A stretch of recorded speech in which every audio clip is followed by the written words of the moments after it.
Time. All right, guys, I am here with Nick Schrock. Let me ask you this real quick.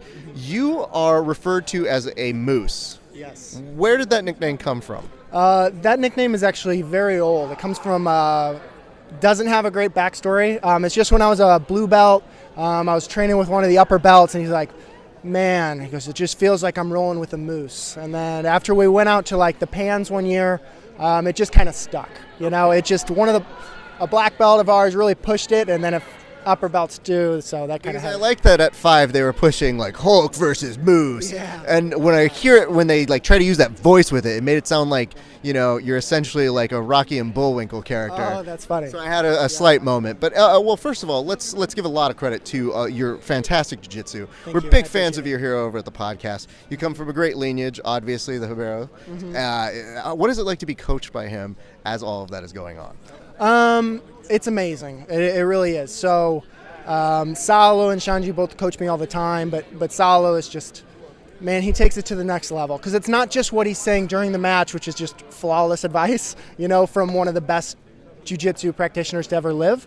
But it's before and after. He talks about mindset. He talks about like how I went out there. I was just going to pull guard. In the beginning of the match, he's like, goes, why you pull guard and give up points? He goes, give him your leg, let him take you down, there's no points. And I'm like, man, you're a genius. So it's like just little things afterward. It's always prepping for the future. Just, it's great. I happen to be next to him for your finals.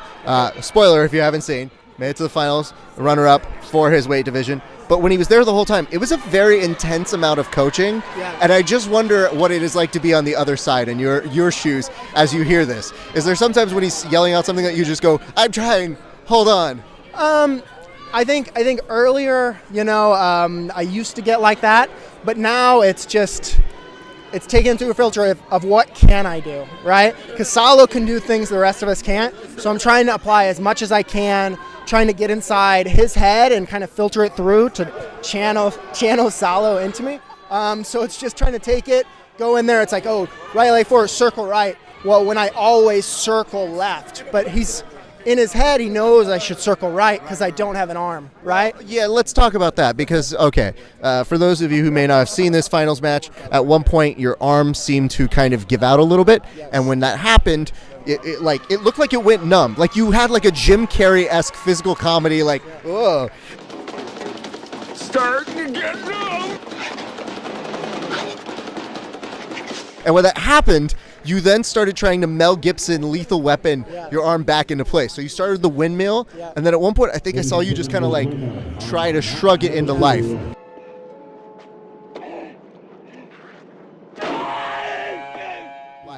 What happened? Well, it's a lot of people think it's my shoulder. I know that just because after it's like, is shoulder okay? Shoulder's actually fine. Okay. It's actually my neck. So when we went in there and we clashed on one of our shots, my neck got, and it pinched a nerve in my neck, which just takes away all the strength in my left arm. So even now, it's like I can't really feel my fingertips. It's just kind of numb and missing strength. But within like an hour, it'll be better. This has happened before. It really kind of picked up over the past couple months. So I've been trying to go to the chiropractor, getting it better. I've obviously not done a great job. So, it happened in the finals, yes, it did. and it was a very close match. So obviously, it was something that you could see visibly on your face that you're like, not now, body, come on. But at the same point, it looks like you're just kind of like jump starting your arm back into it. Yeah, because I know it's something that it just takes a little bit of time. So I'm sure if I talk to a chiropractor, they're like, yeah, throwing it around is the worst thing you could do, right? But to me, at the moment, I'm just like, get blood and do something. I need to be able to pick this up to be able to work some takedowns. So, you were definitely giving us a show. I just have to ask you, tell us a little bit about the rest of your day because you had some great matches throughout the rest of the day that I would like to give credit to. What were some highlights for you? Highlights, I would say, starting out, it was just kind of nice. Got a pretty quick submission in my first match. Second match was a war, went all the way to a ref's decision. Collegiate NCAA Division I Wrestling Championship, really tough guy. But was able to get the nod, and then the match after that was it was a fun war. I got to pull, got to get some sweeps. It was really back and forth, but I got to take the back in the end. Here's why you're scary, and I don't know if you understand this. You're a big man who can wrestle, and you seem very comfortable with deep half, which is also scary to me, and you also have leg attacks. So between all of those things, I think you just have to choose one. You can't have them all. Okay, I can't have them all. Okay, well. Just as long as you know that, just from my perspective, because when I saw that, and I was like, oh, big man can play legs too?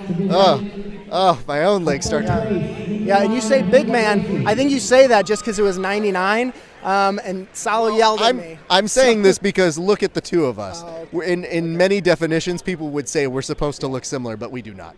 So anyway, where can people find you on the internet should they want to maybe book you for seminars or do stuff like that? Because you should be doing seminars. Oh, thank you so much. Yeah, you can find me at just Nick Schrock on Facebook or nick.schrock on Instagram. So it's very complicated, I know, but that's where I'm at. I have to say, and do we have any sponsors that you want to take care of as well? Of course. You know, I've got my Fuji sponsors here. They really take care of me. All my gear. Another one that I have to give a shout out to is Head Knot Squad. They do a ton of stuff for cancer research. It's kind of the main purpose of it. Yeah, so we had another athlete that medaled, one of the female athletes as well, wearing a head knot. So they're really making some moves. So check those guys out, buy their gear. Same with Fuji. Really appreciate it. Well, that's great.